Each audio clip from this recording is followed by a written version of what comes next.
Hello class 10th, welcome to जेनेद गुरु। मैं हूं निकी पंडित और हम कर रहे हैं कार्बन एंड इट्स कंपाउंड के एनसीईआरटी एग्जाम्पलर के question and this is our part B, जिसमें हम शॉर्ट क्वेश्चंस डिस्कस करने वाले हैं। ओके, सो आई होप कि आप सबको मेरी वॉइस आ रही होगी। Let's start today's class. So आज की क्लास का शॉर्ट आंसर क्वेश्चन, ठीक है, 30 से स्टार्ट है। ओके, सो 30th क्वेश्चन है हमारा, draw the electron dot structure of ethyne and also draw the structural formula. ठीक है, स्ट्रक्चरल फॉर्मूला भी बताना है हमको एंड इलेक्ट्रॉन डॉट स्ट्रक्चर भी रिप्रेजेंट करना है किसका, इथाइन का, यानी कि जहां पे ट्रिपल बॉन्ड का फॉर्मेशन होगा। तो इथ का मतलब होता है दो कार्बन, एक कार्बन है, दो कार्बन है। ठीक है, कितने हाइड्रोजन होंगे, यहाँ पे एक एक हाइड्रोजन रहेगा। सो एक हाइड्रोजन यहाँ, एक हाइड्रोजन यहाँ। बेसिकली फॉर्मूला क्या होता है इथाइन का, C2H2, ये फॉर्मूला होता है इथाइन का, C2H2। सो हाइड्रोजन के पास एक कार्बन, हाइड्रोजन के पास एक इलेक्ट्रॉन, यहाँ पे हाइड्रोजन के पास एक इलेक्ट्रॉन, कार्बन के पास टोटल कितने इलेक्ट्रॉन होते हैं, 4 इलेक्ट्रॉन। सो 1 2 3 4, 1 2 3 4। तो इस तरीके से इसका स्ट्रक्चर बनेगा। ठीक है, इस तरीके से क्या बनेगा, इसका स्ट्रक्चर बनेगा। आप चाहो तो इसको ऐसा भी दिखा सकते हो। देखो, हाइड्रोजन का कोवलेंट बॉन्ड बन गया, ठीक है, क्लियर है। एंड यहां पे कार्बन का कोवलेंट बॉन्ड बन गया। देखो 3 3 6 7 1 8, यहां पे दूसरे कार्बन का कोवलेंट बॉन्ड बन गया एंड यहाँ पे हाइड्रोजन का कोवलेंट बॉन्ड बन गया, ये रहा। सो this is the electron dot structure, electron dot structure. अब अगर हम नॉर्मल स्ट्रक्चर की बात करें तो वो कैसा बनेगा, carbon triple bond, carbon hydrogen and carbon hydrogen single bond. This is the structural formula, ये है हमारा स्ट्रक्चरल फॉर्मूला। दैट्स इट, इतना ही करना था हमें इस क्वेश्चन में। Now next question 31।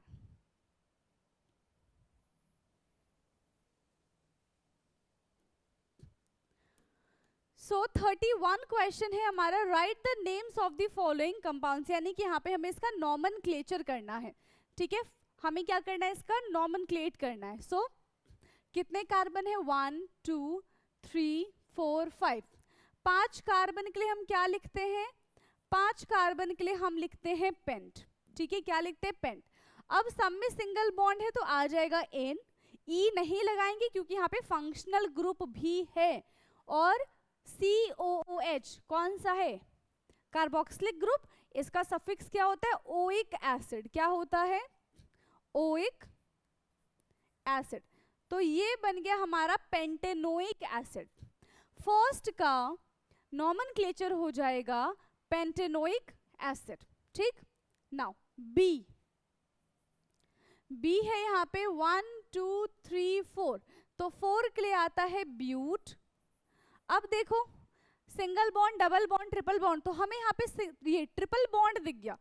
कितने कार्बन पे, 1 कार्बन पे, तो जनरली हम रिप्रेजेंट नहीं करते कि 1 कार्बन है, हम सिर्फ इतना लिख देते हैं आइन। अगर 1 कार्बन के अलावा किसी पे डबल बॉन्ड या फिर ट्रिपल बॉन्ड होता है तो उसको मेंशन करना इंपॉर्टेंट होता है, राइट। तो ये बन जाएगा हमारा ब्यूट आइन। और कोई फंक्शनल ग्रुप है, कुछ भी नहीं है, तो क्या बन गया, ब्यूट आइन। सी है हमारा 1 2 3 4 5 6 7, 7 कार्बन के लिए आता है हेप्ट। ठीक है, 7 कार्बन के लिए आता है hept and C double bond OH, this is aldehyde group. Aldehyde के लिए आता है अल, तो ये हो जाएगा हेप्ट, एन, सब में सिंगल सिंगल बॉन्ड है, और अल। क्या बन गया ये, heptanal, heptanal. Now D, 1 2 3 4 5, 5 carbon के लिए हम यूज करते हैं पेंट। ठीक है, 5 कार्बन के लिए हम यूज करते हैं पेंट, सब में सिंगल बॉन्ड है तो आएगा N, and this group is alcohol. ये कौन सा ग्रुप है? ये है एल्कोहल ग्रुप, जिसके लिए हम यूज करते हैं ओल, तो ये बन जाएगा हमारा पेंटेनोल। क्या बन गया ये? पेंटेनोल। तो इस तरीके से हम IUPAC नॉमेनक्लेचर करते हैं। क्लियर है? समझ में आ रहा है? चलिए नेक्स्ट क्वेश्चन 32। ओके 32 क्वेश्चन क्या है? Identify and name the functional group present in the following compound. तो देखो बहुत इजी है, सिर्फ हमें यहाँ पे फंक्शनल ग्रुप आइडेंटिफाई करना है कि इस ग्रुप, यहाँ पे इस क्वेश्चन में कौन कौन से फंक्शनल ग्रुप इन्वॉल्व है। तो सबसे पहला है हमारे पास OH। OH का मतलब होता है, फर्स्ट वाले में कौन सा है? एल्कोहल ग्रुप है, ठीक है, जिसको हम हाइड्रोक्सिल ग्रुप भी कहते हैं, आप चाहो तो लिख लो, ठीक है, ये क्या हो जाएगा? Hydroxyl group. सेकेंड है हमारे पास COOH। COOH is carboxylic acid,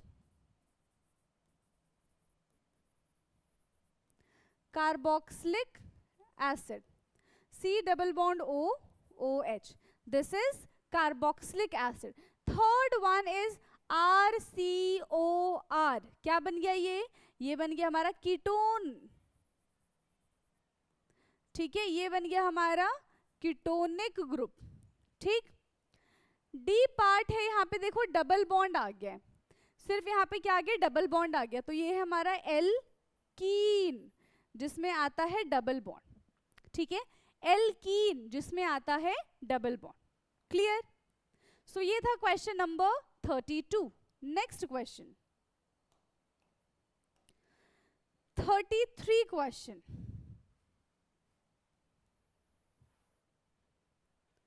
next question है 33 question. A compound X is formed, ठीक है, a compound X is formed by the reaction of carboxylic group C2H4O2 and an alcohol in presence of a few drops of sulfuric acid. The alcohol on oxidations with alkaline KMnO4 followed by the acidification give the same carboxylic acid as used in the reaction. Give the name of the structure: A carboxylic acid, B alcohol, and the compound X. Also write the reaction. ठीक है, पढ़ लिया? नहीं आया समझ, है ना?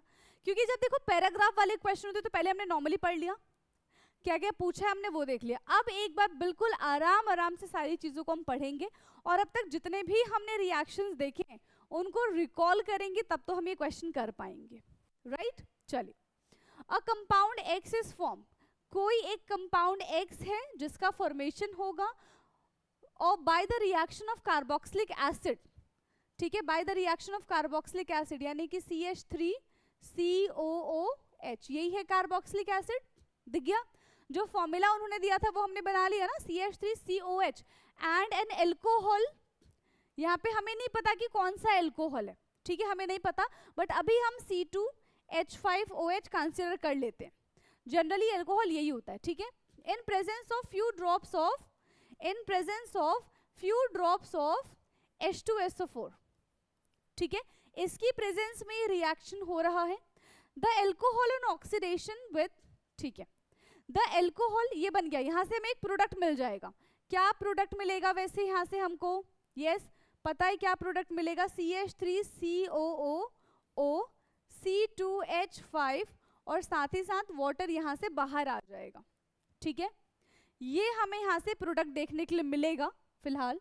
अब कह रहे हैं the alcohol on oxidation with alkaline KMnO4, अगर इसी एल्कोहल का हम ऑक्सीडेशन करा दे एल्कलाइन KMnO4 के साथ followed by the acidification, they give the same acid as used in this reaction.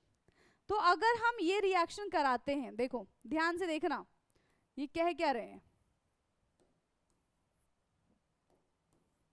ये कह रहे हैं कि अगर हम इसका रिएक्शन किसके साथ करा दें? अगर हम इसका रिएक्शन एल्कलाइन KMnO4 के साथ करा दे तो हमें वही प्रोडक्ट मिलेगा जो हमने स्टार्टिंग में कार्बोक्सिलिक ग्रुप लिया था। तो यानी कि 2 कार्बन का कार्बोक्सिलिक ग्रुप है, तो इसको अगर हम सॉल्व करेंगे तो 2 ही कार्बन का कार्बोक्सिलिक ग्रुप मिलेगा, मतलब ये इथेनॉल एकदम सही है। ठीक है, ये इथेनॉल सही है और ये एसिटिक एसिड सही है, या फिर इथेनोइक एसिड, या फिर इथेनोइक एसिड। ठीक, समझ में आ गया। And this will be the x. समझ में आया एक्स क्या है? Alcohol is C2H5OH। हमें एल्कोहल नहीं पता था तो एल्कोहल हो जाएगा C2H5OH। एंड कंपाउंड एक्स, इसका नाम क्या है? इसका नाम है इथेनोएट। क्या नाम है इसका? इथेनोएट। ठीक है, ethanoate. Clear? So this is the compound x. Done है? क्लियर है इतना? ठीक है, इथेनोइक एसिड दूसरा हमारा इथेनॉल है, और यहाँ पे क्या बन गया? This is the ethyl ethanoate, we can say. Proper लिख लो आप इसको, ethyl ethanoate, ethyl ethanoate. And साथ ही साथ यहाँ पे वाटर भी प्रोड्यूस हो रहा है। क्लियर है? साथ ही साथ यहाँ से क्या प्रोड्यूस हो रहा है? वाटर भी प्रोड्यूस होगा। चलिए, डन है इतना। नेक्स्ट क्वेश्चन पे चले अब हम। Question number 34।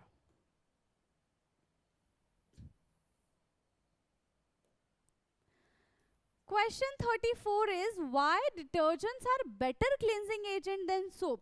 Detergent better cleansing agent क्यों होते हैं सोप से? बिकॉज जो डिटर्जेंट होते हैं वो hard water as well as soft water दोनों के साथ काम करते हैं, जबकि जो सोप होते हैं वो हार्ड वाटर के साथ रिएक्ट नहीं कर पाते। ठीक है, वो सिर्फ और सिर्फ सॉफ्ट वाटर के साथ ही काम करते हैं। क्लियर है? So detergent as a cleansing agent is better because it act as a both hard and soft water, right? Detergent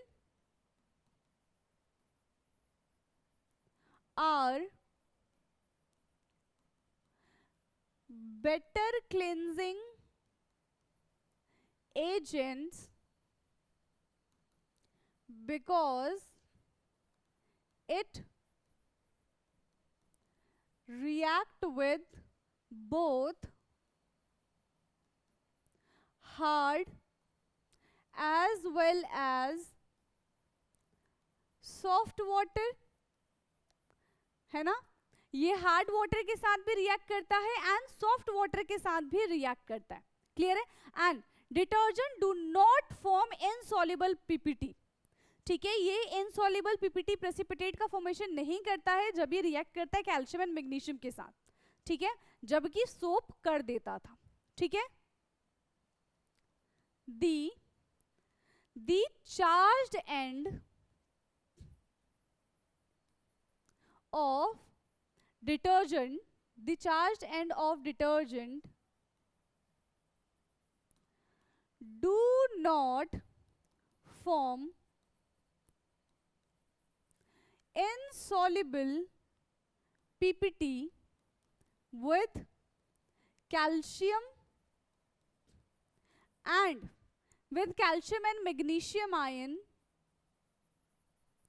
with calcium and magnesium ion, with, ठीक है, with calcium and magnesium ion with hard water, with hard water।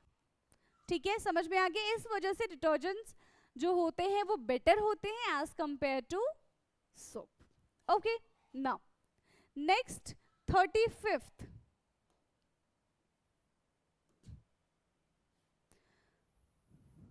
35th, again 34 आ गया।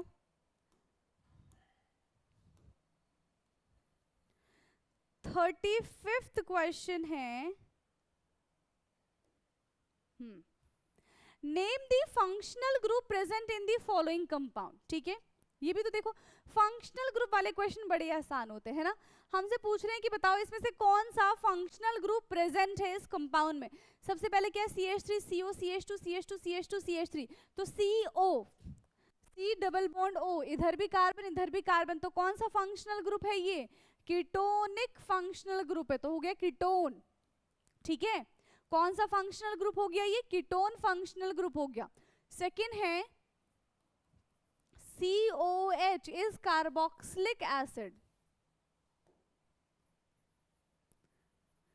Next is है हमारा carboxylic acid, COOH. COOH is carboxylic acid. Third है हमारा CHO. कौन सा ग्रुप है CHO? C double bond ONH. ढंग से नहीं दिख रहा.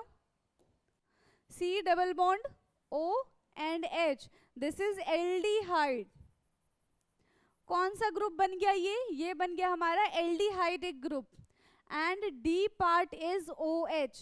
OH है हमारा एल्कोहल. ठीक है. नेक्स्ट है हमारा OH. OH कौन सा ग्रुप होता है? एल्कोहल ग्रुप होता है. क्लियर. तो यहाँ पे हमने मेंशन कर लिया है कि कौन कौन से फंक्शनल ग्रुप इसमें प्रेजेंट है. डन है. नेक्स्ट क्वेश्चन की तरफ चले अब हम. 36.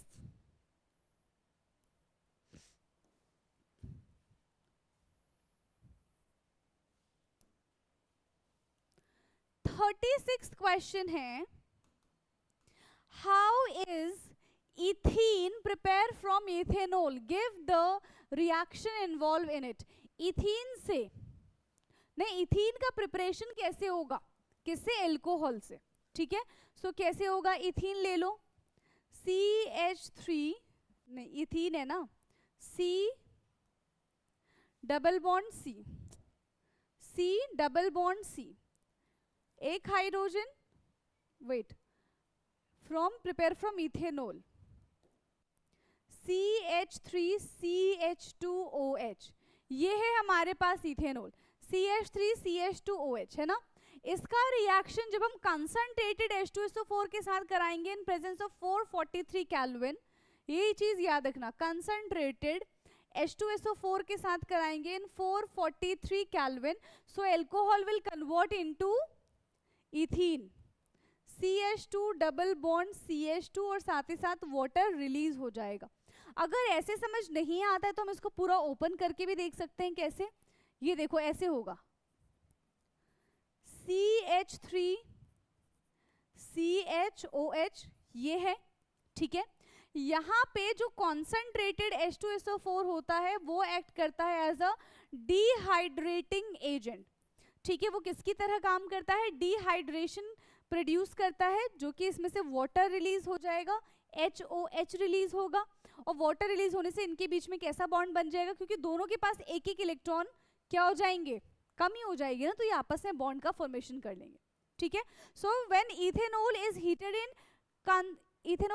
In excess amount of concentrated sulphuric acid, क्या लिखेंगे? Ethanol is heated in excess amount of concentrated H2SO4. Ethanol is heated in excess amount of concentrated H2SO4 at 443 Kelvin. At 443 Kelvin, result is the dehydration of ethanol. Result is the dehydration of alcohol and become ethene. और यहाँ पे किसका formation हो जाएगा? और यहाँ पे ethene का फॉर्मेशन हो जाएगा. डन. तो ये था हमारा क्वेश्चन नंबर 36. ठीक. Now next question 37th. 37th. Intake of small quantity of methanol can be lethal. Why? ये हमारे हेल्थ हैजार्डस क्यों होता है हमारे लिए? मिथेनॉल को कंज्यूम करना, बिकॉज देखो मिथेनॉल जो है वो ऑक्सीडाइज होके मिथेनल का फॉर्मेशन करता है हमारे लिवर के अंदर. ठीक है. मिथेनॉल हमने कंज्यूम किया, वो हमारी बॉडी के अंदर जाएगा. ठीक है. उसका ऑक्सीडेशन होगा, तो methanol will convert into methanal inside of our liver. ठीक है. एंड फर्दर जो मिथेनॉल है वो रैपिडली रिएक्ट करेगा हमारे सेल्स के कंपोनेंट से. ठीक है. और वो क्या फॉर्मेशन करेगा? इट फॉर्म द प्रोटोप्लाज्म, यानी कि जो भी हमारा ब्लड है वो कोगुलेट होना स्टार्ट हो जाएगा, जमना स्टार्ट हो जाएगा, ठीक है। And it affect our optic nerve, इसलिए ये हमारे लिए कैसा है, लीथल है, हमारे लिए टॉक्सिक है, बहुत ज्यादा खतरनाक है, ठीक। सो methanol get oxidized to methanol in liver, ठीक है। मिथेनॉल, ठीक है, वेट,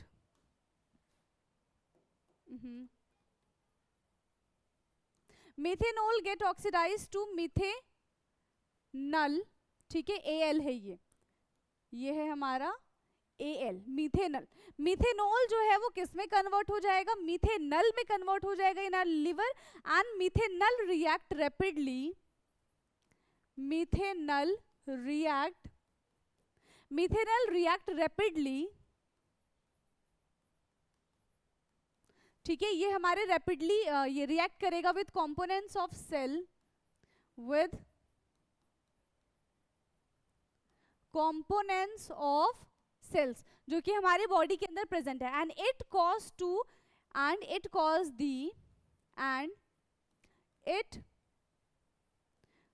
द प्रोटोप्लाज्म, ठीक है, and it cause the protoplasm to coagulation, ठीक है। क्या करेगा, उसको कोगुलेट कर देगा,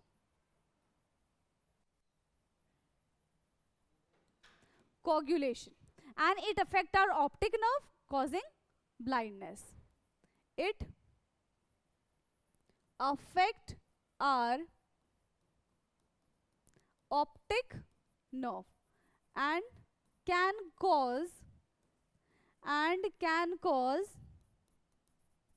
blindness. देखो ये कितना ज्यादा खतरनाक है हमारे लिए, ठीक है, and causing blindness. Clear है? So this is all about question number 37. Okay. Now, next question number 38.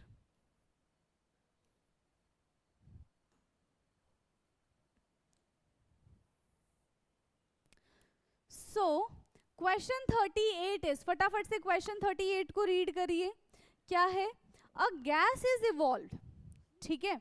यहाँ पे क्या हो रहा है, गैस इवॉल्व हो रहा है, gas is evolve when ethanol react with sodium, ethanol का रिएक्शन जब हम सोडियम के साथ कराएंगे तो गैस इवॉल्व होगा। Name the gas evolve and also right the balance chemical equation with this reaction evolve, ठीक है, okay. So the gas evolve, कौन सा गैस इवॉल्व होगा, रिएक्शन लिखेंगे उसके बाद ही हमको पता चलेगा, ठीक। सो CH3 CH2OH, ये हमने यहाँ पे क्या ले लिया, इथेनॉल ले लिया, CH3 CH2OH हमने ले लिया इथेनॉल, इसका रिएक्शन कराएंगे हम सोडियम के साथ। तो देखो हमने ये रिएक्शन देखा था जब हमने मल्टीपल चॉइस क्वेश्चन किया था, तो क्या बनेगा, CH3 CH2ONA और साथ ही साथ H2 गैस भी रिलीज होगा, क्योंकि H2 गैस रिलीज हो रहा है, यहाँ पे 2 आएगा, यहाँ पे 2 आएगा और यहाँ पे 2 आएगा। That's it, the reaction. That is the reaction. क्या प्रोड्यूस हो रहा है यहाँ से, क्या प्रोड्यूस हो रहा है, gas evolve is hydrogen, gas evolve is hydrogen, ठीक है। कौन सा गैस यहाँ से इवॉल्व हो रहा है, तो हाइड्रोजन गैस यहाँ से इवॉल्व हो रहा है। I think this is the question, also right balance the chemical equation, ठीक है, बस इतना ही था। रिएक्शन लिखो, बैलेंस करो, बता दो कौन सा गैस प्रोड्यूस हो रहा है, इतना ही हमारा क्वेश्चन था। डन। सो ये है question 38। Now 39th question, okay.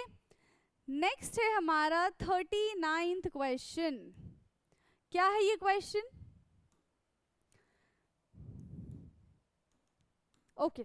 So 39th question is, ethene is formed when ethanol at 443 Kelvin is heated with the excess of the concentrated sulfuric acid. What is the role of sulfuric acid in this reaction? तो ये reaction हमने देखा था ना, जहाँ पे alcohol से ethene का फॉर्मेशन होता है in presence of concentrated H2SO4 at 443 Kelvin। तो ऐसा क्यों हो रहा है, ठीक है, ऐसा क्यों हो रहा है, पूरा रिएक्शन लिखना है और हमको इसका आंसर करना है, because concentrated H2SO4 act as a dehydrating agent, right, because concentrated sulfuric acid act as a because concentrated sulfuric acid act as a dehydrating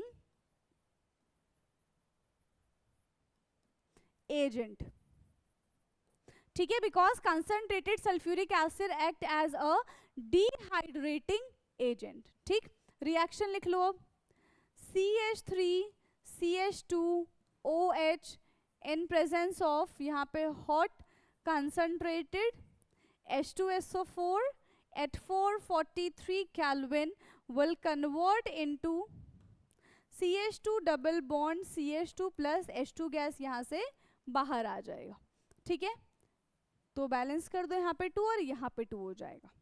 clear है ये? ठीक है, इतना समझ में आ गया? वाटर बाहर आएगा ना, नहीं रुको रुको, यहाँ पे बैलेंस करने की इसको जरूरत नहीं पड़ेगी, सीधा यहाँ से वाटर बाहर आ जाएगा H2O, हाँ बैलेंस करने की जरूरत नहीं है, ठीक है, ये ऑलरेडी बैलेंस है हमारा क्वेश्चन, ठीक है, समझ में आ गया? सो ये था हमारा question 39। Next question 40th question,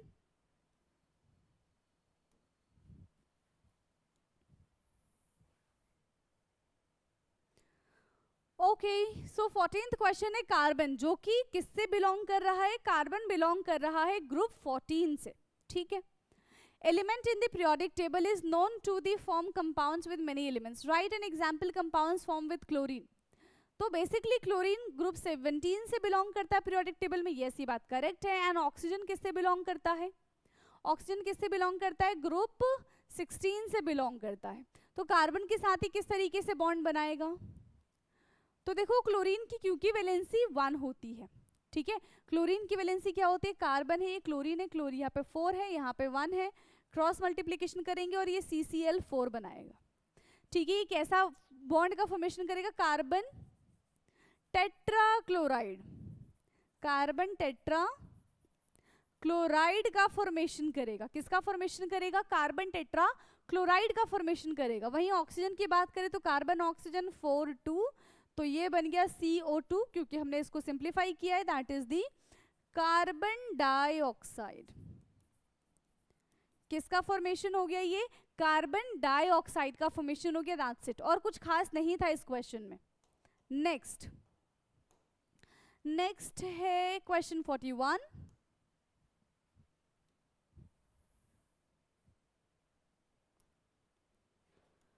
okay, so question 41 is in electron dot structure the valence shell electrons are represented by the cross or dot। किसी से भी रिप्रेजेंट कर दो, क्रॉस से करना है क्रॉस से कर दो, डॉट से करना है डॉट से कर दो। The atomic number of the chlorine is 17 with its right it's electronic configuration, ठीक है, Cl2 बनाना है हमको, है ना, नहीं इसमें सिर्फ कॉन्फ़िगरेशन करके फिर क्लोरीन मॉलिक्यूल का हमको बनाना है। ओके, सो क्लोरीन आता है 17th नंबर पे, इसका कॉन्फ़िगरेशन है 2,8,7, यानी कि Kl और M, दैट्स इट, KLMN। फिर B है हमारा, यहाँ पे इलेक्ट्रॉन डॉट स्ट्रक्चर बनाना है Cl2 का, क्लोरीन एंड क्लोरीन। इसके वैलेंस शेल में कितने इलेक्ट्रॉन्स प्रेजेंट होते हैं? क्लोरीन के 7 इलेक्ट्रॉन्स प्रेजेंट होते हैं, 1 2 3 4 5 6 7, 1 2 3 4 5 6 7। इसका ऑक्टेट कंप्लीट हो गया, ध्यान से देखो, इसका ऑक्टेट कंप्लीट हो गया और इसका ऑक्टेट कंप्लीट हो गया, बीच में बन गया सिंगल बॉन्ड, ठीक है। कैसा बॉन्ड बन गया? Single bond. This is the Lewis dot structure of chlorine molecule. Clear? Now next question, question 42, question number 42. So catenation is the ability of an atom to form bond with the other atom of the same element. Yes, catenation का मतलब यही होता है self linking of an atom, ठीक है, carbon carbon के साथ ही एक लंबी बॉन्ड बनाता हुआ नजर हमको आएगा। Now it is exhibited by both carbon and silicon, ये कार्बन के लिए भी करता है और सिलिकॉन में भी कैटिनेशन होता है. Compare the ability of the catenations the two elements give reason. Okay, carbon और सिलिकॉन दोनों की कैटिनेशन के बारे में हमको कंपेयर करना है, हमको बताना है. बेसिकली जो कार्बन है और उसका स्मॉल साइज होने की वजह से वो बहुत सारे अपने कार्बन एटम से कनेक्ट हो सकता है, बट सिलिकॉन में ये चीज़ पॉसिबल नहीं है. एक तो उसका साइज बड़ा होता है, ठीक है, जिस वजह से वो एक लॉन्गर चेन सिलिकॉन का नहीं बना पाता है. ठीक है, क्लियर है. So carbon exhibit catenation much more than the silicon, या फिर और दूसरे एलिमेंट्स के कंपैरिजन में. इसका रीजन क्या है? Because carbon is smaller size, ठीक है, जो कि कार्बन और कार्बन का बॉन्ड थोड़ा स्ट्रॉन्ग बनता है, लेकिन सिलिकॉन का बॉन्ड जो है वो थोड़ा वीक रह जाएगा और वीक बनते बनते बनते बनते टूट जाएगा, तो बहुत लंबा हम बोल सकते हैं कि स्ट्रक्चर नहीं बन पाएगा. ठीक है, सो इसका आंसर हम किस तरीके से शुरू करेंगे? कार्बन, ठीक है, carbon exhibit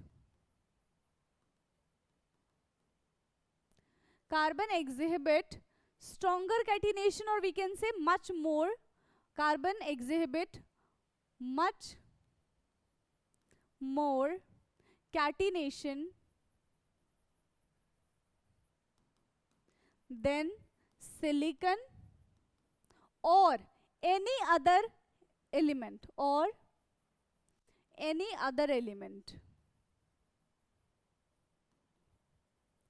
due to its smaller size.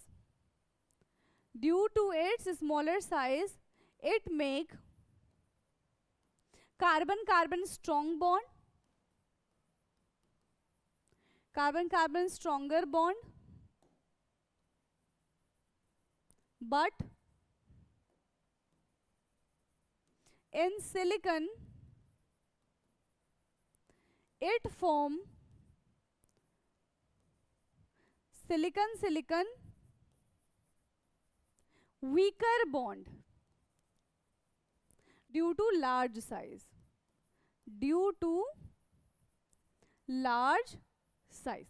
किसकी वजह से? इनके पास इनका लार्ज साइज होता है, इस वजह से ये इतने स्ट्रॉन्ग बॉन्ड का फॉर्मेशन नहीं कर पाते हैं. Done? Okay, 42 question done. Now 43.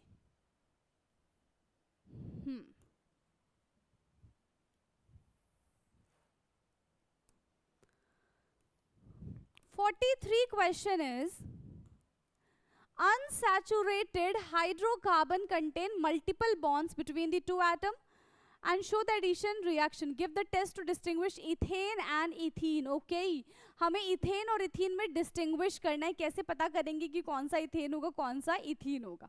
ठीक है, इथेन, ये है ethane and this is ethene. तो देखो ये पर्टिकुलर टेस्ट देते हैं. इथेन और इथीन जो है वो क्या करते हैं? पर्टिकुलर टेस्ट देते हैं.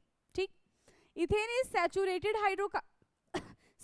हाइड्रोकार्बन, जो कि सैचुरेटेड हाइड्रोकार्बन होता है गिव क्लियर फ्लेम. ठीक है, ये कैसा फ्लेम देते हैं हमको? सैचुरेटेड हाइड्रोकार्बन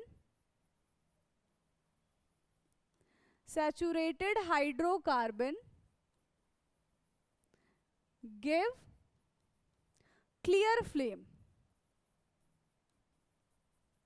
ये हमें क्लियर फ्लेम देते हैं, बिल्कुल क्लीन फ्लेम देते हैं. समझ में आ रहा है?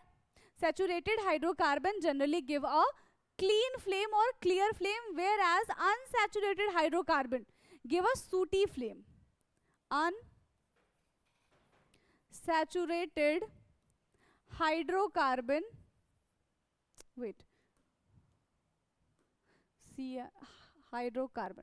unsaturated hydrocarbon give sooty flame. ठीक है, एक तो हम इसको बर्न करके पता कर सकते हैं. यस, समझ में आ रहा है?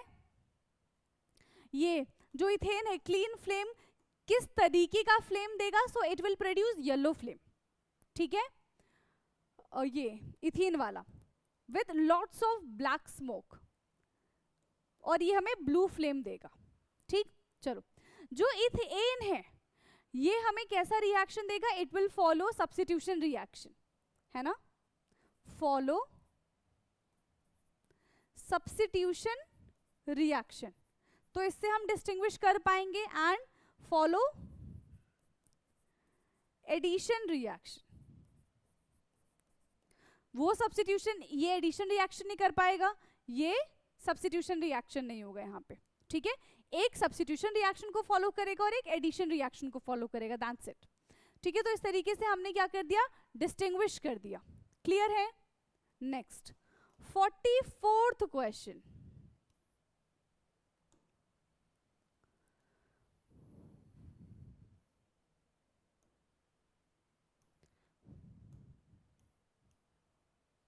Okay, so 44th question is match the reaction given in a column A with the name of the column B। ठीक है, तो ये कौन सा रिएक्शन है हमको बताना है। CH3OH plus CH3COH in presence of acid will give this and H2O। तो कौन सा रिएक्शन है ये? किसका फॉर्मेशन हो रहा है यहाँ पे? देखो यहाँ पे ना ईस्टर का फॉर्मेशन हो रहा है। एल्कोहल और कार्बोक्सिलिक एसिड जब रिएक्ट करते हैं तो किसका फॉर्मेशन होता है? ईस्टर का फॉर्मेशन होता है, जिसको हम एस्टेरिफिकेशन रिएक्शन भी बोलते हैं, ठीक है, जिसको हम क्या बोलते हैं? Esterification reaction. अब यहाँ पे है एडिशन हो रहा है, H एक यहाँ पे आ जाएगा, एक यहाँ पे आ जाएगा, इन प्रेजेंस ऑफ कैटलिस्ट, ठीक है, in presence of catalyst, so this is the addition reaction.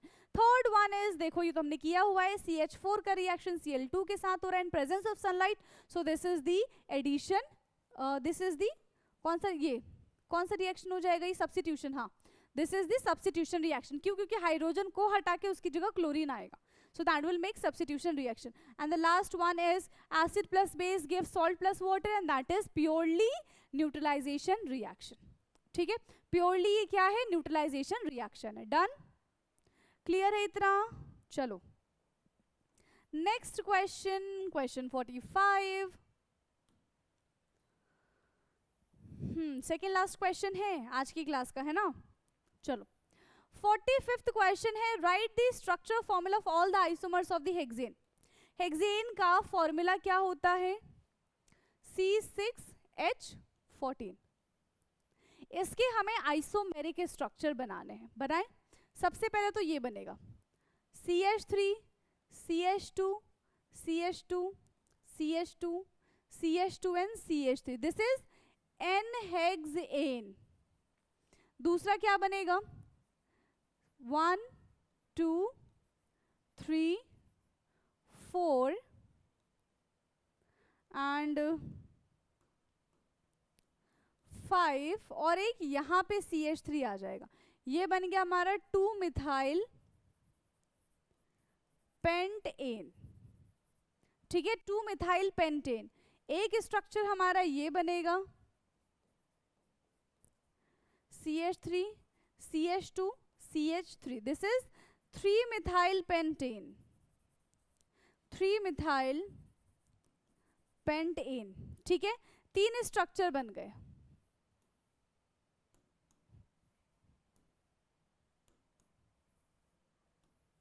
तीन स्ट्रक्चर बन गए। और कितने स्ट्रक्चर बन सकते हैं ये बताओ? और कितने स्ट्रक्चर बन सकते हैं? 1 2 3 4। तो यहाँ CH3 और यहाँ CH3, एक हमारा स्ट्रक्चर ये भी बन सकता है, यस और नो? ये है 2,2 डाइमिथाइल ब्यूटेन। ठीक है, 2,2 डाइमिथाइल ब्यूटेन, समझ में आ गया? और एक स्ट्रक्चर क्या बन सकता है? 1 2 3 4, यहाँ पे भी CH3 लगा दो और यहाँ पे भी CH3 लगा दो।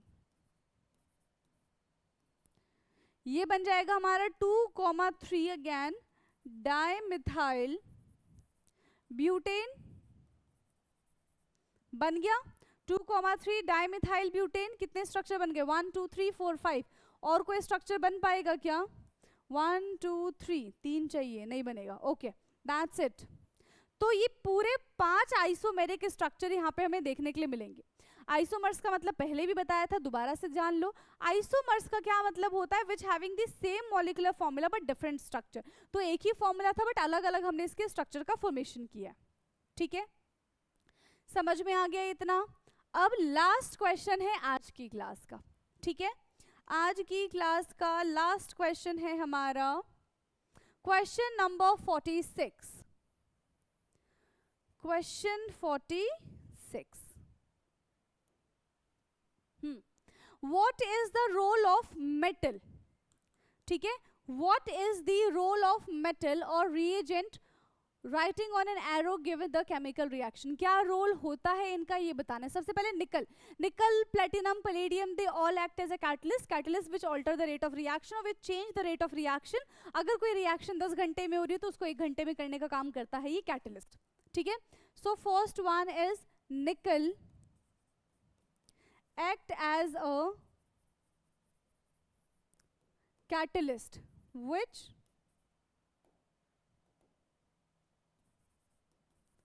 change the rate of reaction। ठीक है, which change the rate of reaction। Concentrated H2SO4 किसकी तरह काम करता है? Concentrated H2SO4 act as an catalyst और act as a dehydrating agent. ठीक है, किसकी तरह? देखो यहाँ पे तो डिहाइड्रेटिंग नहीं है, तो यहाँ पे भी हो जाएगा H2SO4 act as a catalyst.